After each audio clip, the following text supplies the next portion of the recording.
My name's Janet. I'm an alcoholic. Can you hear me? Can you see me? I stole that joke. I'm so happy to be at FOTS.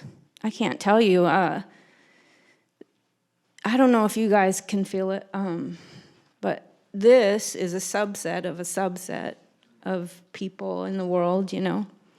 And I was going to AA for quite a while, and I thought I was pretty cool, and I thought conferences were corny, and that I don't want to hang out with y'all after school or whatever, right? Like, I'm not really into it. I'm gonna smoke cigs by myself, and some of my ways I handle people and things that I'm afraid of is I just pretend you're not there. I just blank you. And so I didn't participate in stuff like this, and then people knew I wasn't going to volunteer to come, so they asked me to be the local speaker one year. And I did that, and they asked me a year before the conference, and within the time that the conference happened, and when I was asked, my partner of 5 years died of a drug overdose. After having 3 years sober, a dozen sponsees, a sponsor, a home group. He was a real funny, charismatic speaker in AA, and a lot of people really looked up to him, and he died within 14 hours of his relapse. And I came to 2017 Fellowship of the Spirit, Northwest Fellowship of the Spirit, and I was just shooting sparks, man. And I still thought conferences were corny, and but I was really suffering. And I want to tell you that I'm a retired big book tactician. I don't know how you should work steps anymore. I used to. I've made amends to entire meetings before because I came in there and said, y'all are doing it wrong, right? You're not reading this book right. Whatever. So I used to just hammer people with that book. Just like, I'm doing you a favor by really correcting how you think about this, you know. I just, my sobriety date is 12/28 of 2011. It's a date I did not pick. I would not have picked that date. On September 3rd, I'll have 5,000 days sober. My sponsor is Erica M. of Cedar Rapids, Iowa. She's been my sponsor since 2017 at Northwest Fellowship of the Spirit. She was the Saturday morning speaker, and I was the Thursday speaker. And she has a sponsor, and I have a sponsees that can sponsor women, that sponsor women, that sponsor women, right? We're in a lineage. The program works through me, not to me. And I heard her talk.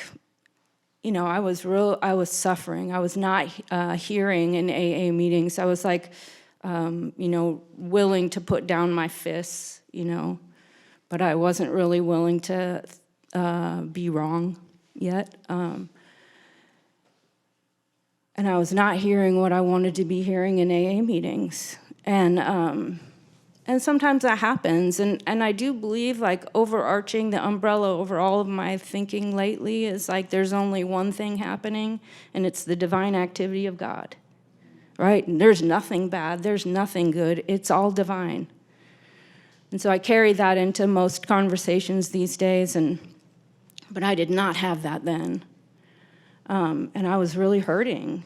And I shared, I don't know what I said on Thursday night, and then I kind of do what I do, which is I slip into the corners, I go out and smoke, I find I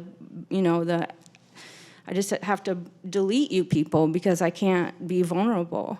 I don't know about you guys, but when the internet was first invented, some of my first searches were, how do you know if you're a sociopath?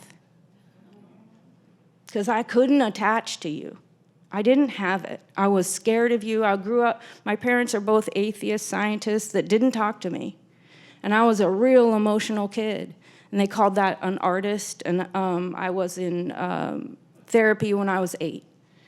I was just terrified of you people. I was terrified of everything. I didn't know that's what was going on. But without a solution, I just do a whole lot of suffering. And I was, I heard her talk on Saturday morning, and we shared a house together. All the speakers were sharing a house, and that was one year at Fellowship of the Spirit where all the speakers were women. And we were sharing a house, and I kept hearing this person singing Amazing Grace. And part of me was like, this is some corny shit, right? This is corny. Where am I? And part of me was like, I'm weeping. I want that, whatever that is, whatever that person has. I didn't know it was her. And then she spoke on Saturday morning, and she talked about stuff. I don't know, I might spill some of her tea right now, but she talked about hitting her kid with a few months sober. And, that's the kind of story I like to hear. And that's the kind of story I was like, wait a minute, this conference is a little bit different. One year, I went to Arizona FOTS, and my friend Jeff shared from the podium that he was really glad to be at FOTS because the week before, he was just beating in someone's windshield with his FOTS mug. And I was like, oh my God, these are my people. Like, I am in the right place, man. I'm in the right place. Because here's what's the truth is, on a day-to-day basis, I find life unsatisfactory. I don't do very well on my own without you and without God. I just don't do very well. And I don't like it here. And I have a problem connecting with people, and I don't feel a part of it. And I don't know why any of that is, but that's just the way it feels. And so to hear people who are talking about current tense alcoholism, it's a term I learned from her. She's like, they don't call it alcoholism. It's alcoholism, right? Like it is a current tense disease. I suffer from alcoholism today. The book that I read says that it's a progressive illness. It gets worse, never better, which means I'm 14 years sicker than when I walked in here. It gets more cunning, more baffling, more powerful. I never see it on me. It's got a knife to my throat, and I don't even know it. But she can see it, right? My girls can see it. It's like we're all breathing in carbon monoxide. I don't even know I'm dying. But I had that experience there, and I heard her talk, and she called me out. She mentioned something I said on Thursday, and she says, where is Janet anyway? I can't get a hold of her. She's real slippery. And I was like, oh, no, she spotted me. And my worst fear. So we talked, and I've been following her around ever since. And I'm here to talk about step 8 and 9.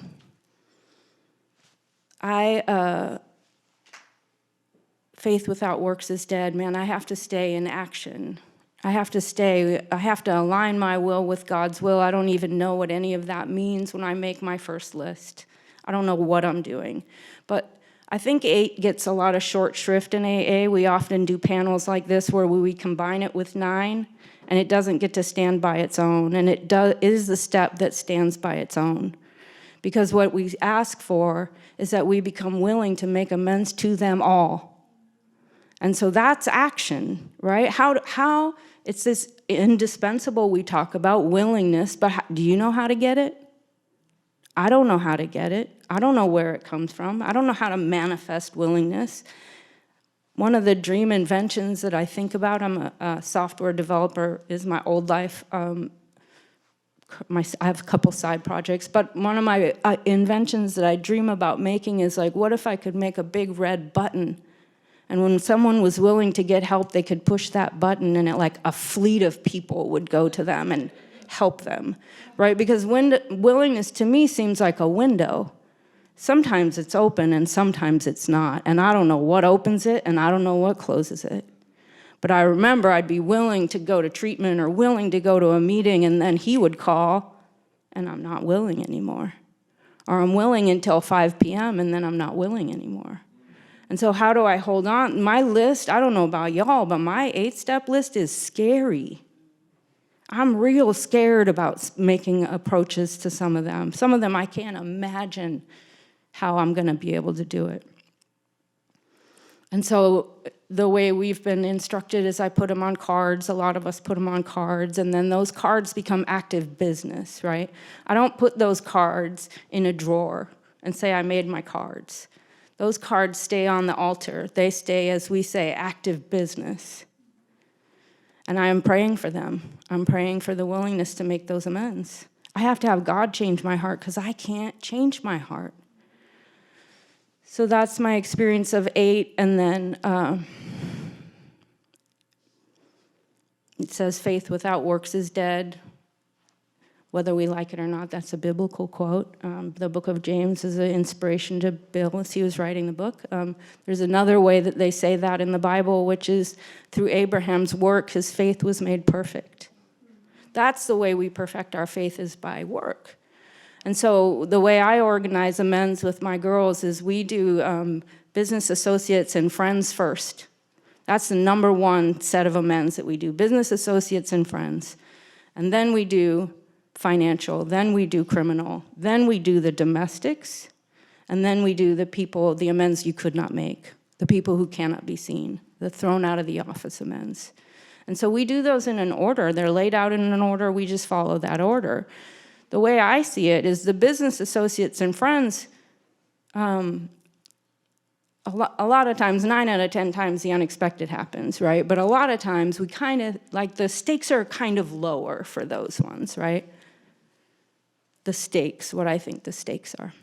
But the stakes for the domestics are huge, right? I don't want to make those poorly. I don't want to, my dad is not going to accept another amends from me. There's no way. So I don't want to do it wrong. So we get some practice, and through my work, my faith is made perfect. They look less scary when I get enough God on board to see, like, oh, God shows up for all of these. So we build on that practice. I really like talking about amends, and I always participate in the 9th step talks, because to me, these are where we really get to see how God works in each other's lives. It's like you get this peek hole behind the curtain of what's really happening. And I have a few favorite amends stories. Erica's heard them probably more than once, but y'all haven't heard them, so I'm going to tell them here. They're so good, you guys. They're so good. Okay, I have a sponsee, Rose. She's got her cards. She's in amends. She's really taking steps. We're really looking at steps 8 and 9. She's got her cards. She comes to my house, and I look through her cards. We're kind of like ready to take on some more challenging ones, and I pick out 3 randomly, and it's her stepmom. And on our cards, right, we have a plus for willing, a summary of the harm, and the name. And I pick out her stepmom.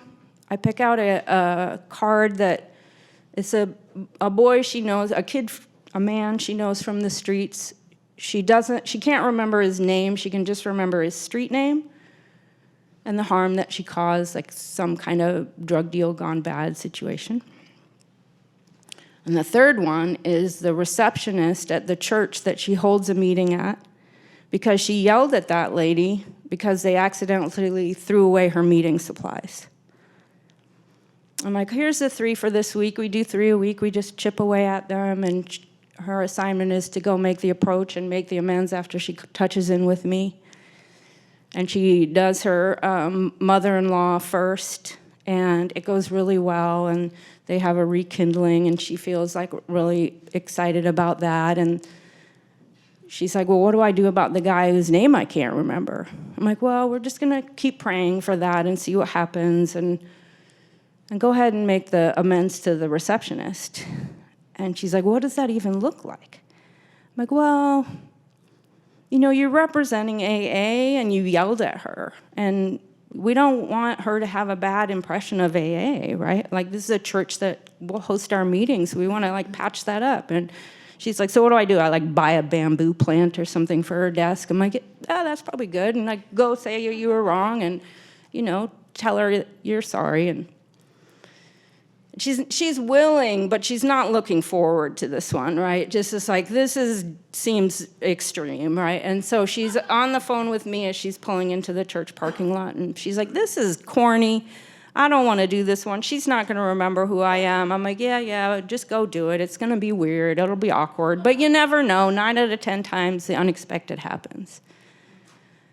And I said, call me when you get back out. And she calls me in about 15 minutes. She says, that was real corny. She barely remembered who I was. I gave her the bamboo plan. I told her that, like, blah, she's telling me about it. And she's backing up in her car, and she's going to pull out of the parking lot. And she remembers the kid's name. I'm like, pull the car over. She stops her car and look him up. And she looks him up, and she finds him. And she says, like, hey, I'm in a 12-step program, and upon reviewing my past, it occurs that I have caused you harm. Would you be willing to meet with me so I could talk to you about it? And he answers, and he's like, yeah, I would. And spirit tears, man. I'm not sad. It's spirit. They meet up, and she gives him some money, and she says what she's doing, and you all know what he says. He's like, I'm wondering if you could tell me how you got sober. That kid's still sober today. He's a hairdresser. Right? Like, we think we know. We think we know what this is all about. Like, oh, I'm going to do this weird reception amends, and I don't know, just trying to patch up some of the web that I broke when I was panicking. I'm just going to stitch it back together as best I can. It was about that kid, And I thought I was this sociopath. I thought I didn't have any intuition. I thought y'all were terrifying. And, when something bad happens, my reaction generally is like I pretend I didn't see nothing and I walk out of the room. I learned it from my mom. One time I was driving home from an appointment, and I lived it was a very cool apartment building. We had like 11 units, and 7 of them were rented by people in AA. And so I lived with this big community of people. I had 2 younger male roommates, and we had a lot of fun, a lot of sponsees in and out of that apartment. And I was driving home from an appointment, and in the middle of the road, I saw a big book. And I was like, oh, that was a big book. And I drove a little bit farther, and I saw a spiral notebook. And I said, you might drive past a big book, but you do not drive past a spiral notebook. And I pulled the car over, and I went and, I had to jump into traffic and get these things. And my way of living is you just drive past, and you don't get involved. And I get this thing, and I bring it to the boys, and I'm like, you guys, I found this. Like, we gotta get it back to who we're gonna get it back to. We gotta see if we can find who it is. And we open the big book, and there's not a name in it. I can't find a name, and you can't really tell by the highlights what he's working on, or he doesn't have any name in there, no phone numbers. And we're like, I think we have to open the notebook. And we open the notebook, and what we notice pretty quickly is it's not an inventory. It's a person that's been writing notes about meetings that he's going to, and who chaired, and what meeting was, and what the topic was, and things that he liked from the meeting. And I got my 2 roommates there, and one of their girlfriends is there, and we're going through it. It's kind of exciting, and we turn the page, and we see our home group is in there. And then we see that, like, oh, that you chaired. Look, your name's in here, and what you talked about. That's so awesome. And the girlfriend says, wait, see if he was at Heartbreakers on Monday. And we look, and, oh, he's at Heartbreakers on Monday, and her name's in there. And what she wrote, what she said was written in there, and she was like, I think I know whose book it is. I noticed it because when I said something, he wrote it down, and I felt real cool that he wrote it down. And so we know he goes to my home group, and we know he goes to Heartbreakers. So we go to it's on Friday. This is Friday when I found these. My home group was on Saturday, so we take it to Stay Gold on Saturday, and at announcement times, we're all excited. We're all there. We're all excited. We're like, where is he? We found this big book. Does anybody lose a big book? But nobody comes forward, and so we wait until Heartbreakers on Monday.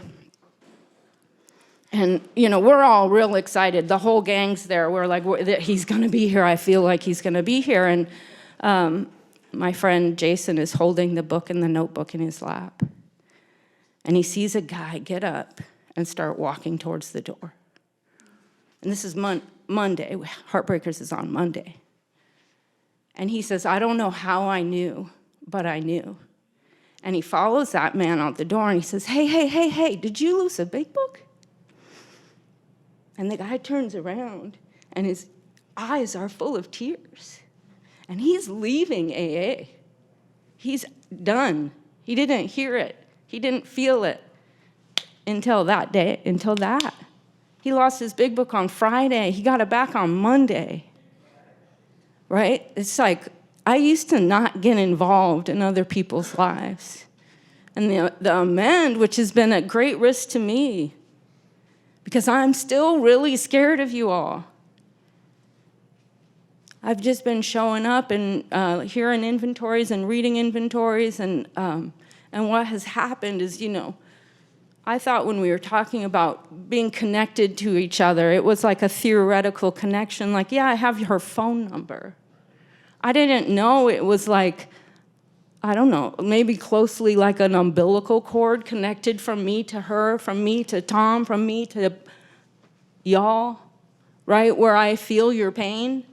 And when something happens, it's like undeniably God, I feel it and I cry. And when you have a baby, I feel it and my life gets brighter and bigger. I didn't know that that's what we were talking about, I didn't know that that's the fellowship that we seek, right? I always wanted that. I wanted that. I didn't know that it was available, and I certainly didn't know it was available here. Yeah, I'm good. So if this is your first time at FOTS, or if you're coming back, or if you're like, hey, I'm not feeling it everywhere, there's some things that I learned at FOTS that I'm going to share with you real quick. I'll take a few of those 5 minutes. If you're between like 3.5 or 4 or 5 years, come talk to me. If you're about 7.5, 8 years, 9 years, somewhere in there, come talk to me. If you're about 11 to 12, 4-year cycles. It's not clockwork, but it's close. There are seasons of sobriety.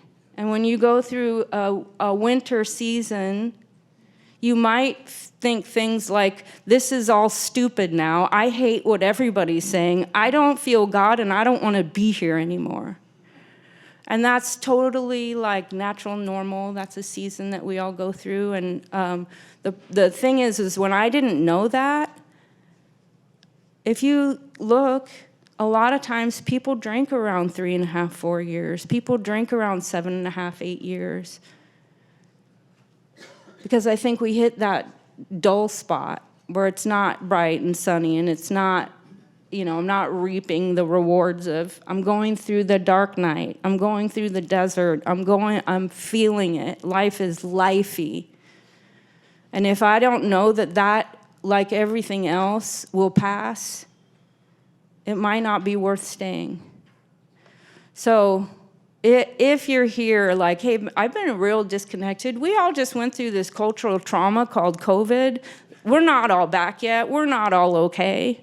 If you're in a spot where you're like, I don't know how to reconnect, I don't feel a part of it, that's what I found here. The subset of the subset of the alcoholisms, man. I find life unsatisfactory. Right? If that's you, I'd love to talk to you more. I would love to trade phone numbers. I'd love to invite you to do stuff and meet me at the next FOTS. Also, if you can't get enough, Northwest FOTS is September 11th through the 14th. We have plenty of room. Please come hang out with us. Thank you.